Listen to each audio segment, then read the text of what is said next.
finishes doing exactly what they need to do. Right behind him, Martin Truex Jr. in the 56 car started this race back in the 31st position.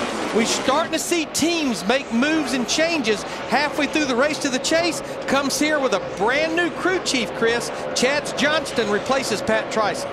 Well, Larry, Tony Stewart, these last couple laps has lost two spots on the racetrack. He's complaining now. He's lost third gear. He's been shifting in all three corners all day long. Now he's going to be using fourth. Tough break, Chris, for a two-time winner here at Pocono. And to circle back to a storyline that we opened up with today as you ride on board with Tony Stewart. How about some of these drivers that started way deep in the field? Kyle Busch, 6th. Kevin Harvick up in the top 10. Matt Kenseth, Greg Biffle. A number of guys have made big gains today. And you can hear, go back to Tony here. You see he's not shifting now, especially in turn 1.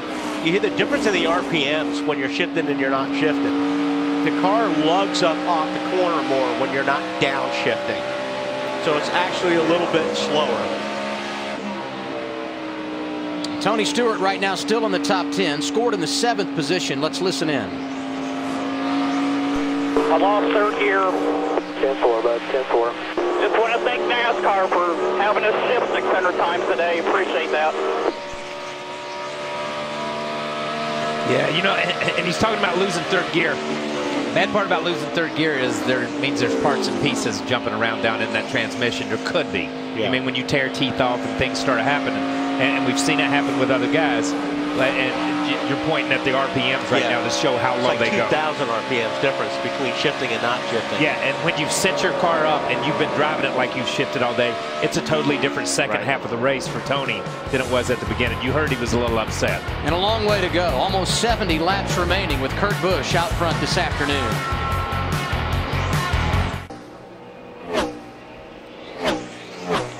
TNT Race Buddy on NASCAR.com. Back and better than ever for TNT this summer series. New this year, 4 live in-car cameras and driver audio. There's no better way to enjoy a race than with TNT Race Buddy on NASCAR.com.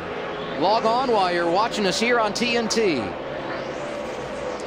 135 laps complete. Kurt Busch leading the way. Jeff Gordon behind him in 2nd. Denny Hamlin 3rd. And then you got Juan Pablo Montoya seen here in 4th. And then there's Jimmy Johnson, 6.8 seconds behind. Seems like the 48's been in 5th all day long.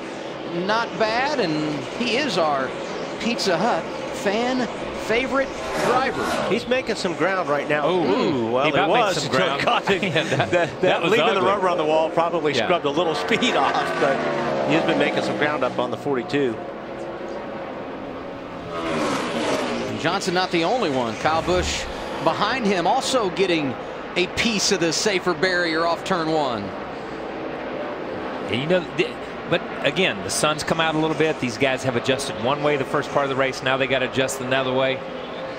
You got a little bit with the tire there. Yeah, if you're going to hit it, that's the way to hit it. That's the way to hit it. Just and they've adjusted themselves into a place where they need these cautions, or they need a caution to adjust back a little bit. It almost looks like.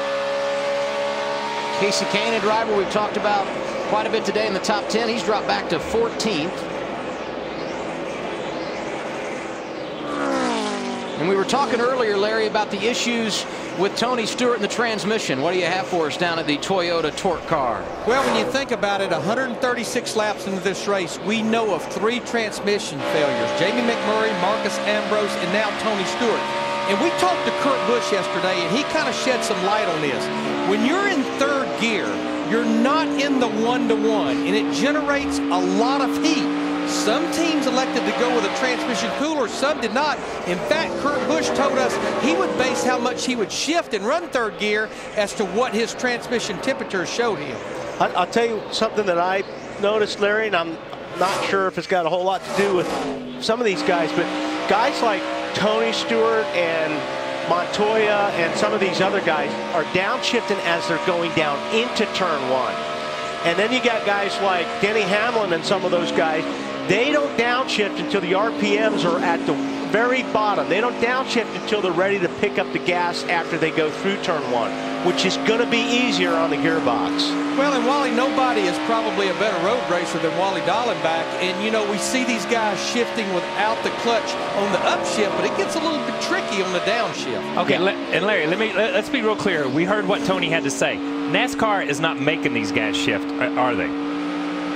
No, they're not. They're not. I mean, because like I said, I watched Hamlin's in-car from up here in the booth for lap after lap after lap, and he never shifted for like 5 laps. And the point was, and Larry went away, the point was NASCAR opened up the rules to allow these guys if they wanted to, but it's not mandated that these guys have to shift. Right. And that's just Tony's frustration at the opening up of the rule a little bit by saying, hey, you put us in this box. If other people are going to do it, we have to do it too. And now I've busted my transmission. You know what I'm saying? So it's not, that was frustration, but NASCAR did not mandate that these guys shift. Yeah, it definitely, it's a slippery slope. You know, and like you said earlier, kind of sometimes when you sit in the car, but let's watch. I'm gonna watch here how Boyer's doing it. If we can stay on the shot, I'm just curious. He didn't go to the shifter that time. And maybe these guys are aware of it now. Maybe they're just taking care of their equipment a little bit more than they were earlier. But I definitely noticed guys downshifting in different places. And that's a lot harder on your gearbox if you're doing it earlier in the corner than if you are downshifting later in the corner.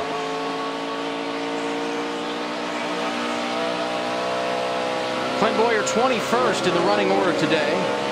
One of 25 cars still on the lead lap with just over 60 laps to go.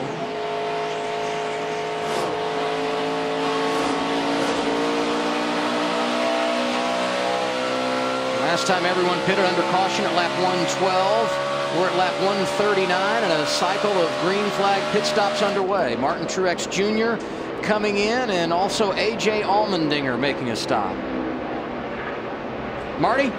And so it begins, the green flag pit stops, and they're a very wide window here of pit stops. Martin Truex Jr. has been one of those guys that hits pit road a little bit earlier than everybody else, but they have made a nice run through the field today. The car a little bit tight. They're going to make an air pressure adjustment trying to loosen them up. And here comes the race leader. Kurt Busch going to make his stop at lap 141. Denny Hamlin inside the top 5, going to come right behind him. Which is surprising because this is as early as I've seen the 11 car pit. Marty?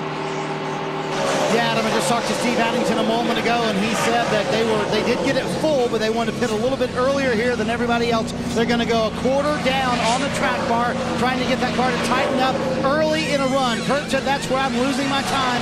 Early in a run, 4 tires. That's the only change. Denny Hamlin also on pit road, 4 tires and a little tape on the grill for Denny Hamlin. You see the orange strip of tape they put on that front grill. That's to get that car a little bit looser for Hamlin. He's tight at the end of a run. Hamlin did want to pit with the leaders when they came down pit road this time.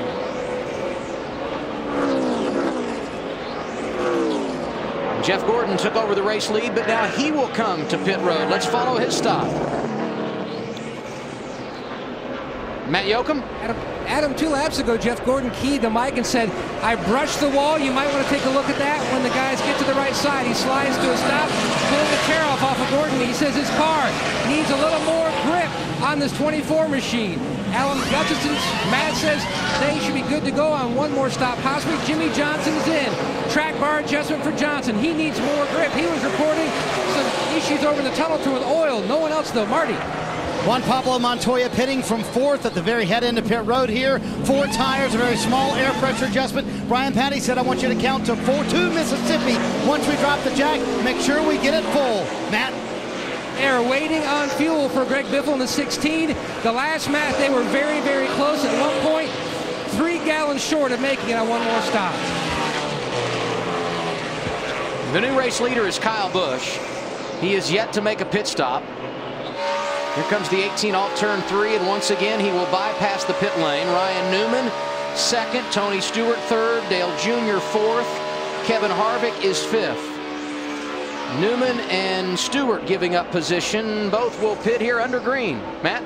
And Newman very pleased with his race car pitting now on lap 142. He says the balance is decent. It could be just a tick tighter, but these guys are fighting the weather. Back and forth, the sun comes in and out. Ralph?